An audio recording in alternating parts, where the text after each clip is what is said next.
সিলেটের গোয়াইনঘাট উপজেলায় সীমান্তবর্তী এলাকায় পুলিশের বিশেষ অভিযানে বিপুল পরিমাণ ভারতীয় মদ উদ্ধার করা হয়েছে।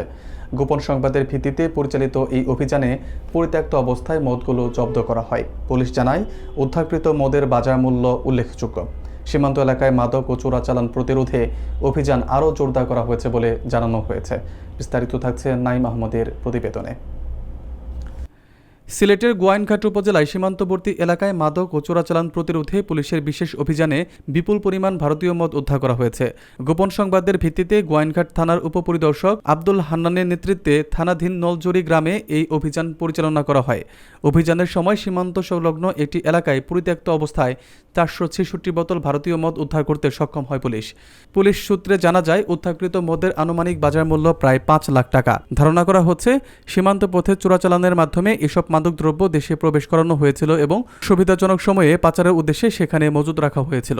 তবে অভিযানের সময় কাউকে আটক করা সম্ভব হয়নি। গোয়াইনঘাট থানার অফিসার ইনচার্জ মোহাম্মদ মনিরুজ্জামান জানান, সীমান্তবর্তী এলাকায় মাদক ও চোরাচালানকারীদের তৎপরতা রোধে পুলিশের বিশেষ নজরদারি ও অভিযান অব্যাহত রয়েছে।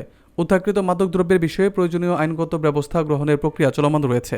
একই সঙ্গে চোরাচালানের সঙ্গে জড়িতদের শনাক্ত করে তাদের বিরুদ্ধে কঠোর ব্যবস্থা নেওয়া হবে বলেও জানানো হয়। পুলিশ আরও জানায়, সীমান্ত এলাকার নিরাপত্তা জোরদার এবং মাদকমুক্ত সমাজ গড়ে তুলতে এই ধরনের অভিযান ভবিষ্যতে অব্যাহত থাকবে।